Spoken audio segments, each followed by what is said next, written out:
En 2016, Rose, une jeune femme pleine de rêves, en couple et mère d'un petit garçon, avait un compte Facebook où elle partageait sa vie et ses pensées. Un jour, elle a rencontré un homme sur ce même réseau social, qu'elle appellera Monsieur B. Au début, ils étaient de très bons amis. Étrangement, Monsieur B ne lui avait jamais fait d'avance, mais ils échangeaient régulièrement des messages. À cette époque, Rose utilisait un téléphone Galaxy S qui commençait à avoir des problèmes. Elle a donc décidé de passer à un modèle plus récent à l'époque, l'Infini. Un soir, en discutant avec Monsieur B, elle lui a expliqué ses soucis avec son téléphone et lui a demandé s'il pouvait l'aider à en acheter un nouveau. Monsieur B a répondu qu'il n'y avait pas de problème et le lendemain, il lui a envoyé 100 000 francs. Rose était ravie, mais le téléphone qu'elle voulait coûtait en réalité 150 000 francs. Elle n'a pas tout de suite osé demander à Monsieur B de compléter la somme. À cette époque, elle avait des sentiments pour un de ses proches, Narcisse, mais elle n'avait pas eu le courage de lui avouer ses sentiments. Le jour où elle a retiré les 100 000 francs que Monsieur B lui avait envoyés, la nuit même, Rose a fait un rêve étrange. Elle a rêvé avoir des relations intimes avec Narcisse, cet ami pour qui elle avait secrètement des sentiments. Le lendemain, en allant au travail, Rose a eu une mauvaise nouvelle. Son patron l'a renvoyée. Désemparée, elle a tout de suite écrit à Monsieur B pour lui expliquer la situation. Ce dernier a profité pour lui demander si elle avait déjà acheté le téléphone pour lequel il lui avait envoyé de l'argent dernièrement. Lorsqu'il lui a dit que le portable coûtait en réalité 150 000 francs, il n'a pas hésité à lui envoyer encore 100 000 francs, ce qui lui a permis de payer le téléphone et d'économiser par la suite le reste, soit 50 000 francs. Jusqu'à ce moment-là, Rose n'avait jamais vu Monsieur B en personne. Il ne lui avait jamais demandé de photos sexy, ni fait de propositions inappropriées. Un samedi soir, Rose a décidé de lui proposer une rencontre. Elle lui a demandé s'il pouvait se voir un jour. Monsieur B a répondu qu'il n'y avait pas de problème et qu'ils pourraient se rencontrer le lendemain. Le lendemain, donc le dimanche suivant, ils se sont retrouvés dans un restaurant où ils ont mangé, bu et discuté. À 19h, Monsieur B a annoncé qu'il devait rentrer chez lui et qu'il ne comptait pas rester tard. Rose lui a alors proposé de l'accompagner pour découvrir chez soi, mais il a répondu qu'il pourrait planifier cela un autre jour. Avant de partir, il lui a donné 20 000 francs ainsi que 5 000 pour son déplacement. De retour chez elle, Rose a fait un rêve étrange. Cette nuit-là, elle a vu un homme habillé en blanc qui lui a dit que si elle tenait à sa vie, elle devait prendre 200 francs de l'argent que Monsieur B lui avait donné et donner la dîme avec. L'homme lui a assuré que Monsieur B ne voudrait jamais qu'elle vienne chez lui et a tout à coup disparu. Le lendemain, à son réveil, Rose a tenu à suivre les instructions qu'elle avait reçues et est allée donner la dîme à l'église. Pendant ce temps, les soucis de Rose continuaient à s'accumuler.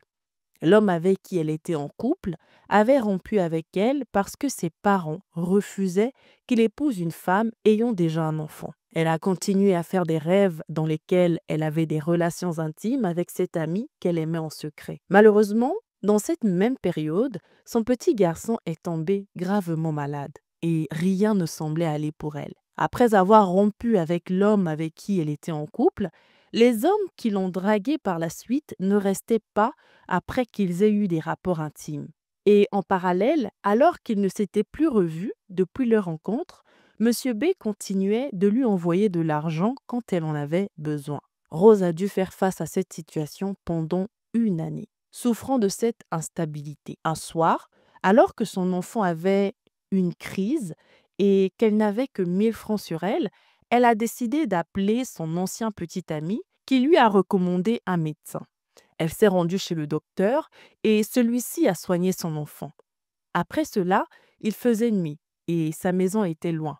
Rose a donc décidé de passer la nuit chez une amie à elle. À son retour chez elle, sa grande sœur, avec qui elle partageait son lit, va lui confier avoir fait un rêve étrange, dans lequel elle avait eu des rapports intimes avec Narcisse, l'ami pour qui sa sœur, donc Rose, éprouve des sentiments secrètement. Rose, préoccupée par ce rêve, conseilla à sa grande sœur d'oublier cette expérience. La grande sœur remarqua que Rose avait beaucoup changé et qu'elle semblait s'énerver facilement. Compte tenu de tout ça, elle va proposer à Rose des temps de prière tous les soirs.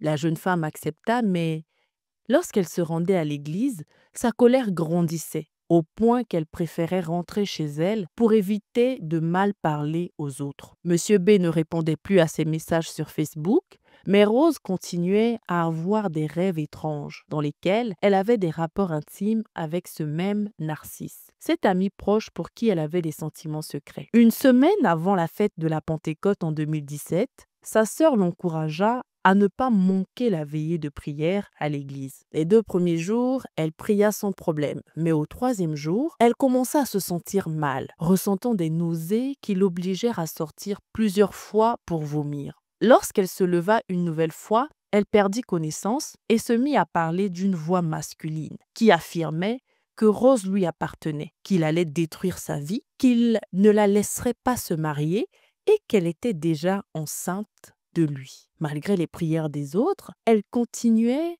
à crier. Le pasteur, voyant la situation, s'approcha d'elle et lui donna une gifle, ordonnant à l'esprit de sortir de son corps. Une lutte s'ensuivit entre le pasteur et la jeune femme, qui semblait avoir une force inhabituelle.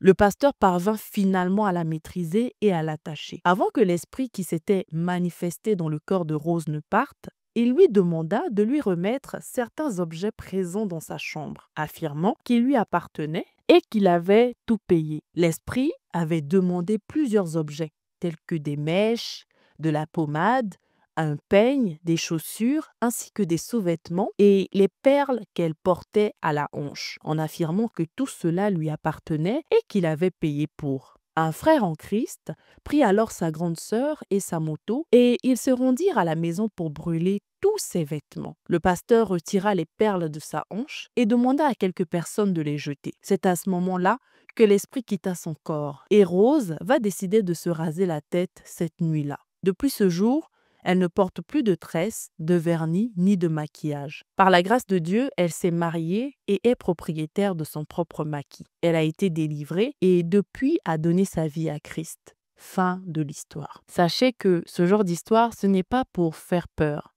mais c'est pour sensibiliser. Ce témoignage est vrai et il vient de la part d'une fille au nom de Rose, qu'il a d'ailleurs publié publiquement sur sa page Facebook. Aujourd'hui, j'aimerais qu'on analyse ensemble cette histoire. C'est une personne qu'elle rencontre, comme ça, par hasard sur les réseaux sociaux, avec qui elle commence à s'échanger des messages. Elle commence à se confier de ses difficultés, de ses problèmes.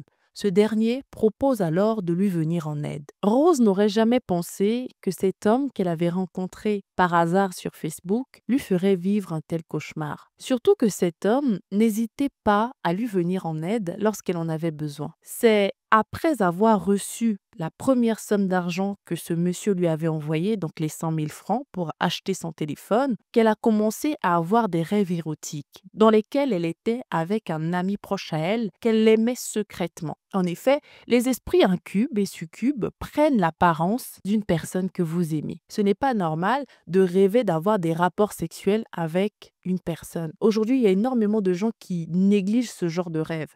Mais je vous jure que ce n'est pas du tout normal. Cela doit attirer votre attention. Vous ne pouvez pas dormir. Et pour la plupart du temps, ces personnes se réveillent, ou pour les femmes, en ayant un liquide qui coule de leur appareil génital. Pour les hommes, en ayant par exemple, je ne sais pas si je peux dire ce mot-là sur les réseaux sociaux, mais en ayant, vous savez, les hommes, vous réveillez et vous sentez que vous venez d'avoir une relation intime avec quelqu'un, sauf que vous avez dormi seul. C'était censé juste être un rêve. Mais lorsque vous vous réveillez et qu'il y a des choses palpables, des choses évidentes, des choses réelles qui sont là, qui vous prouvent, qui doivent attirer votre attention, et bien pour beaucoup, vous laissez passer. Et ce qui est dommage encore, c'est qu'il y a des gens qui vivent cela, mais qui ne le voient pas. Je parle des gens qui ont des rêves et qui ne se souviennent même pas de leurs rêves.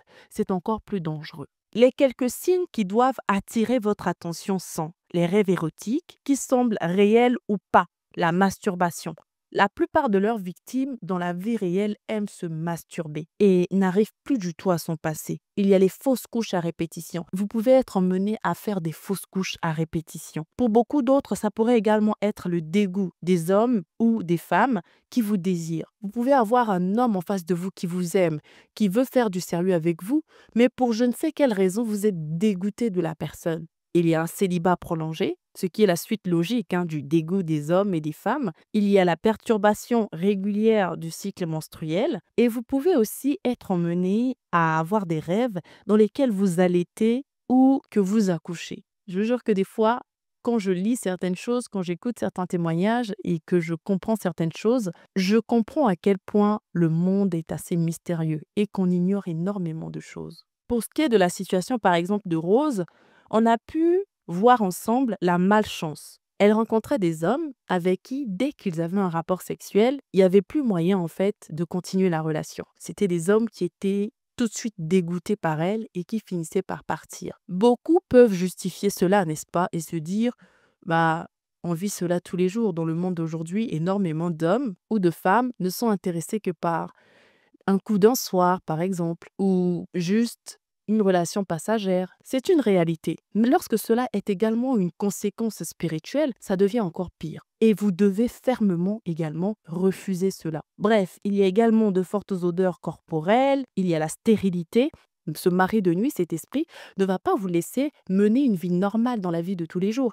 C'est-à-dire trouver une personne qui vous aime, qui va vous donner une certaine stabilité relationnelle, avoir des enfants avec cet homme. Non, ces esprits-là ne viennent pas. L'expression dîne amoureux ne me convient pas parfaitement parce que on pourrait trouver une signification assez mignonne à cela. C'est un esprit qui est tombé amoureux de toi et qui veut de toi. Et on verra dans l'épisode prochain comment un homme a été dupé en fait et a lui-même scellé son sort en fait. Bref, dites-moi en commentaire ce que vous avez pensé de l'histoire de Rose. Je tiens vraiment à bénir le Seigneur pour sa délivrance totale et sa restauration. Aujourd'hui, elle n'a plus du tout de nouvelles de Monsieur B. Elle n'a pas précisé ce qui s'est passé après sa délivrance, en particulier par rapport à Monsieur B, si c'est elle qui l'avait bloqué ou si c'est lui qui l'avait bloqué ou si ils se sont simplement perdus de vue comme ça. Mais en tout cas, c'est une histoire qui se termine bien et qui, je l'espère, va peut-être attirer l'attention de certaines personnes sur certaines choses qu'elles vivent au quotidien qui ne sont pas normales. J'espère que vous avez aimé cette vidéo. Si c'est le cas, likez, commentez, partagez. C'est un moyen pour vous de me soutenir, mais également un moyen de participer avec moi à la sensibilisation d'un plus grand nombre. C'est un grand fléau et vous n'imaginez pas le nombre d'hommes et de femmes qui sont victimes de ces esprits-là et dont les vies sont littéralement ruiné en fait. Je vous dis à dimanche prochain pour une toute nouvelle histoire dans le même thème. Bye bye, que Dieu vous bénisse.